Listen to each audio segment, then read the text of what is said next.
My brother Paul Kagame has done a wonderful job on the reform of the AU. He handed over his notes to me. I intend not to let down my brother.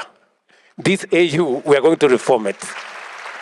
And we are going to make AU a fit-for-purpose organization so that we can sort out the things Ali Dangote is talking about, so that we can have clarity in where we want to go.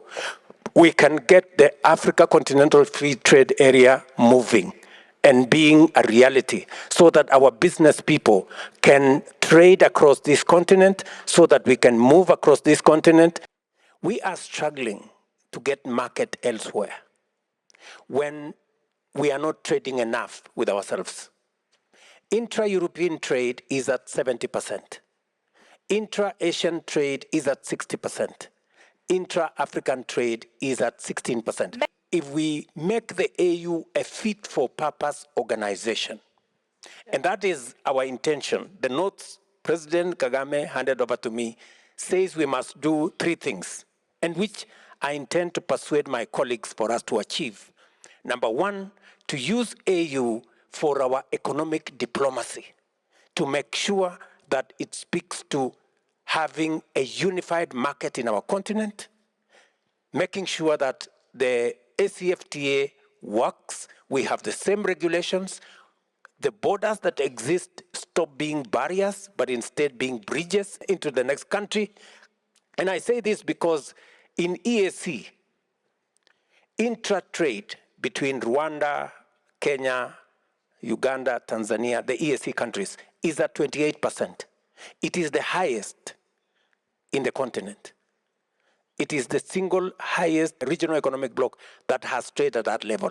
We intend to pull the rest of the continent in that direction, and it tells you that the 16% can actually get to 50% if we do things right. So this is the trajectory we are looking at. We are also looking at making sure that the AU deals with the challenges of infrastructure. You heard the president here talk about infrastructure. We must make the AU fit for purpose, to focus on a few things, not too many things: security and stability, economic, diplomacy, infrastructure, period. And then we make sure that it serves the continent well.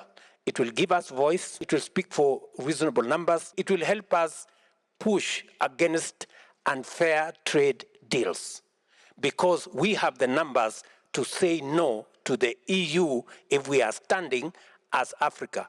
But if I'm standing as Kenya or Rwanda, they can push. Yes. But if we are standing together, we can make sure that we push our agenda properly. Let me finalize by saying, to support our private sector, even our private sector today, they are molested by financial institutions. They are told, you are investing in the wrong place. You cannot put a factory in Africa, it is risky. They are charged high interest rates. That is our responsibility. The AU must be able to fight for a fairer international financial architecture that de-risks investments in Africa and allows investors like Aliko and others who have the courage to invest in our continent to get resources at rates that make business sense for them to invest.